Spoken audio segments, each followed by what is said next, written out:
CNN Headline News, I'm Judy Fortin, sitting in for Lynn Vaughn. There's one question that's weighing heavily on the minds of several world leaders. How can you keep the people fleeing Iraq from starving? President Bush and leaders of the European Community and European Council are trying to come up with some answers to that. They're meeting at the White House today. A senior Bush administration official says the U.S. wants to encourage the European community to take further steps to consider the refugees' needs. Although the Kurdish refugees from Iraq are in large supply, money to help them is in short supply. A UN official says the agency's relief groups need more than just $400 million to help refugees for the next 3 months. And Iran's ambassador to Germany says his country needs $300 million immediately in order to provide emergency aid.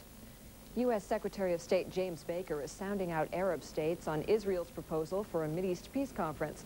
He arrived today in Damascus, Syria, for talks with President Hafez Assad and other Syrian officials. Earlier, he met with Egyptian and Saudi officials in Cairo.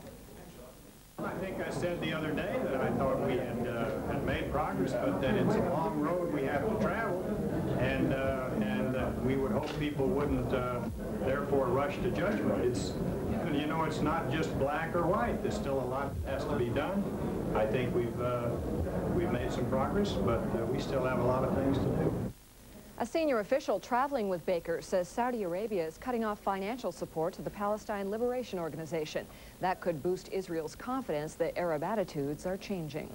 The U.S. has warned Iraq not to interfere with a massive airdrop of aid to Kurdish refugees.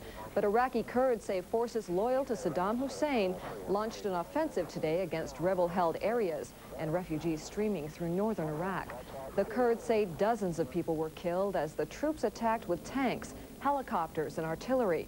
And Iraq today condemned the proposal to create a safe haven for Kurds in northern Iraq, calling it scandalous and illegal. Clouds of thick black smoke are hovering over much of Kuwait, turning children's playgrounds into potential disaster areas. Don Knapp looks at one town hard hit by oil fires in the emirate. Thick, rolling clouds of smoke from Kuwait's burning oil fields blot out the afternoon sun over the town of Al-Hamadi. 2 nights this week, black clouds have settled down over the town at ground level. Residents here worry about the effects, especially on children. After they sleep, they cannot breathe well. And you can hear voices coming from their chests. Just like that. Even inside the house, they have to tape around the windows in order to restrict the amount of smoke coming in. The oil fields were set afire by Iraqi soldiers and have been burning for a month and a half. Smoke from the burning wells reaches most parts of the country, but it's especially heavy here in Al-Hamadi, an oil company town next to one of Kuwait's largest oil fields. We are advising the children not to play in the garden, to stay indoors, and if there is an asthmatic in the family, to make him stay with relatives in Kuwait City. Scientists have not reached any conclusions about the health hazards of the oil smoke, but environmentalist Randy Thomas of Earth Trust worries about long-term effects. We are very concerned, as they are, the medical people, with the level of particulates, which are very, very high in Al-Hamadi. Everyone agrees to this. This is carbon. These are hydrocarbons. They could be very carcinogenic. The people of Al-Hamadi have little choice but to continue to breathe polluted air until the oil well fires are put out, a process that could take a year or longer. Don Knapp, CNN, Al-Hamadi, Kuwait. The Persian Gulf War is now slated to formally end this afternoon. Diplomats say they first need to make a minor change in the UN's truce document. A UN peacekeeping force made up of more than 1,400 troops from 32 nations will patrol the Iraq-Kuwait border to enforce the truce. And U.S. forces in southern Iraq will pull out. People worldwide continue to express their outrage at how Iraq has been treating the Kurds. Thousands of demonstrators packed the streets of Berlin yesterday. Leaflets were distributed and posters were displayed, showing just how bad the situation is. Some people even made ribbons to help remember the Kurds' plight. 200,000 workers in the capital of the Soviet Republic of Belarus are returning to work today. Strike leaders have voted to temporarily end the walkout while they negotiate with the republic's leaders. But a 5-week-old strike by Soviet miners shows no sign of ending. Jill Doherty reports. The words are still visible 2 years after they were painted in anger by the people who live here. Welcome to the Stone Age. These wood barracks have stood for nearly 50 years, built by German prisoners of war.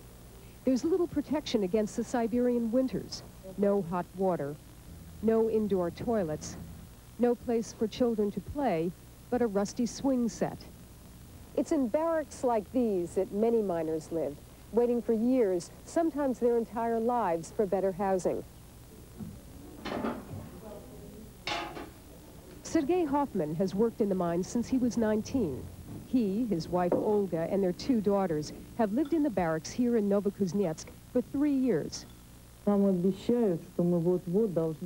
They've been promising us, Olga says, that very soon we'll get a new apartment. But we're going into our 4th year now, and we just keep hoping. Making ends meet has been hard for Sergei. Wages of 450 rubles a month barely cover the family's food, he says. I don't know, maybe in 10 to 20 years something will get better, he says, but not in the next 5 years. I don't have any hope. This frustration and hopelessness lies like a layer of coal dust over many of the towns of the Kuzbas mining region of Siberia. The men who once were the very symbol of workers building a bright communist future now say that future was a lie. By laying down their shovels, they've become the vanguard of opposition to that communist system. We lived for years in the hope that there would be some radical change, says machinist Volodya Averich, that they'd improve our salaries and working conditions. But nothing happened. There were only promises from our president. The miners want that president, Mikhail Gorbachev, to resign, power to be turned over to a government the people can trust. Oleg Belosokhov is 30 years old. After 5 years in barracks in the town of Prokopyevsk, he and his wife Sveta have little hope they'll be moving out soon. I wish we didn't have to live the way we live right now, she says. We have no water. In the summer, when the trucks come by, we run out with bottles and pails. Our only hope is that they'll knock these buildings down, but who knows when they'll do that. Clearing away the barracks will be easier than clearing away the vestiges of a system that even communists admit now stands on the brink of catastrophe. The miners have begun to dismantle it. What will be built in its place, even they don't know. Jill Doherty for CNN, Novokuznetsk, Siberia. The lone survivor of an Italian ferry crash says he's alive because he clung to a rail above flame-covered waves. At least 139 people are missing and feared dead in yesterday's collision in waters off the northern Tuscany coast.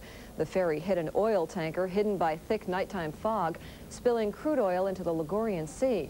The survivor, a cabin boy, says he clung to the railing for 2 hours before the Coast Guard rescued him. The Space Shuttle Atlantis glided to a smooth landing in California's Mojave Desert this morning, closing out a successful 6-day mission in space.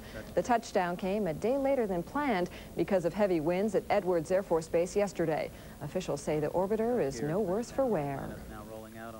The condition of the orbiter looks excellent to me. Walking around underneath it, there really is minimal damage. I only saw one damaged piece of tile. That was on the edge of a landing gear door. It obviously was not during the high heat phases of the mission anyway, because there were none of the typical streaking. It probably occurred when the gear door opened, when the landing gear were lowered. So it was just the outer shell broken away from one piece of tile. Other than that, the thing looked to be in what I would describe as superb condition.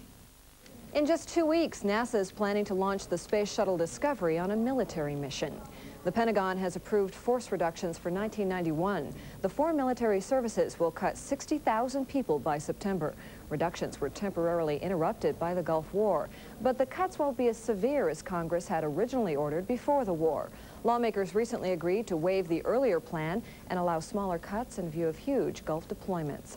The Pentagon is also proposing base closings across the United States. Those expected to close are Fort Ord in California, Whidbey Island Naval Air Station in Washington State, Sacramento Naval Depot in California, Bergstrom Air Force Base in Texas, the Philadelphia Naval Shipyard, Myrtle Beach Air Force Base in South Carolina, Fort McClellan in Alabama, and Fort Benjamin Harrison in Indiana. The governor of Maine has declared a state of emergency in the northern tip of the state. Residents there are trying to repair the damage left by the rain-swollen St. John River and ice jams that destroyed 2 bridges. Mark Finneran has details. Mammoth ice chunks flowing down the river climb to the height of trees, swallowing everything in its path. Casualties included homes, vehicles, and 2 bridges. The first bridge that swept away took everyone by surprise. Many gathered on the St. John Bridge witnessing the springtime ritual of an ice breakup, but it turned destructive. The ice became jammed along the banks, and with the high water level, something had to give. An amateur photographer recorded what it was. There goes that hole.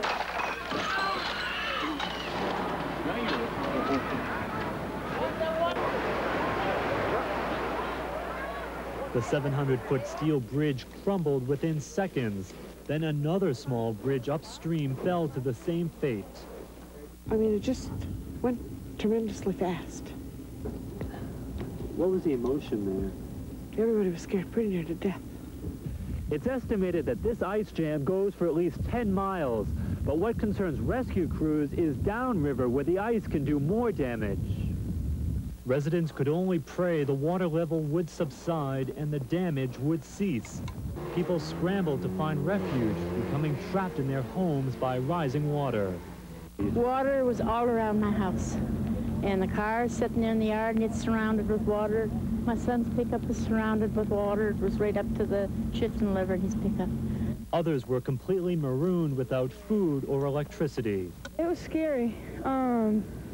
We just got caught up there and went to a friend's trailer, and then we heard like a thrashing. We went outside and the water was coming right to the trailer.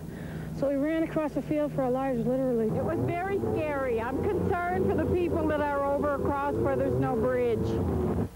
After a night of darkness, rescue crews began bringing out survivors by land.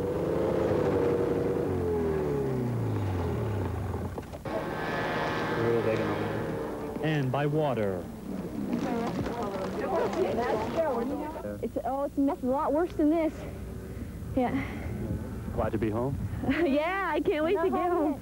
Mark Finneran for CNN, Allagash, Maine. Should the U.S. government have done more to keep vital technology out of the hands of Saddam Hussein? A report next in Dollars and Cents.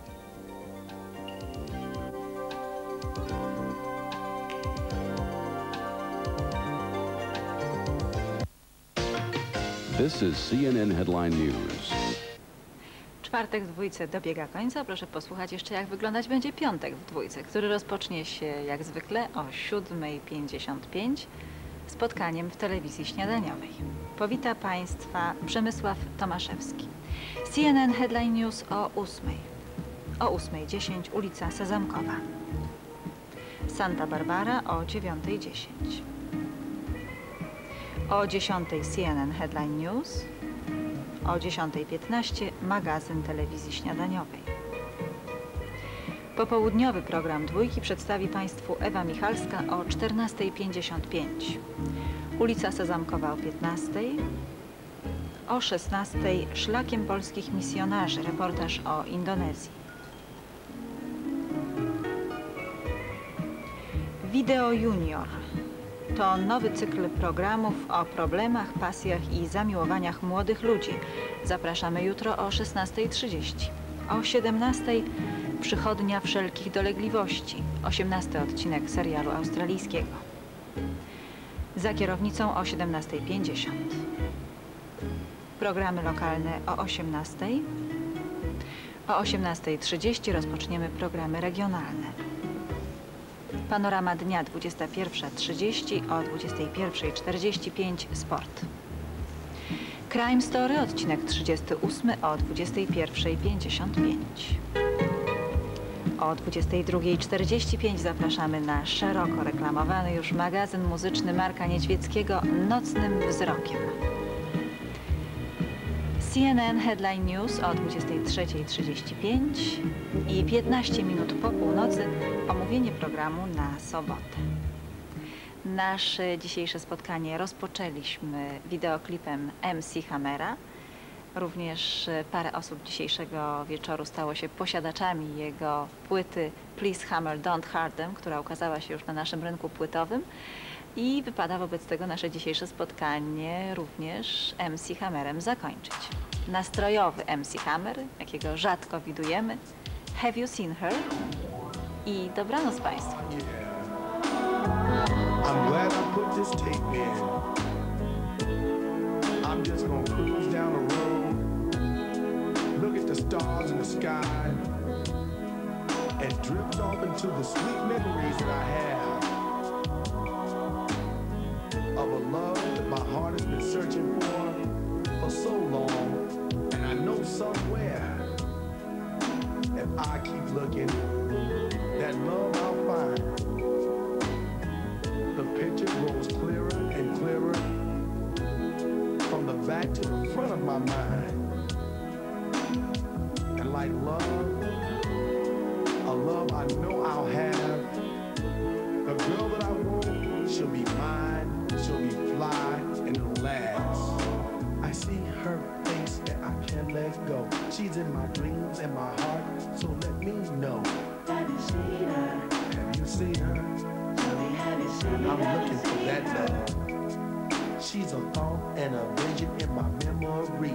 I haven't met her, but tell me, where could she be?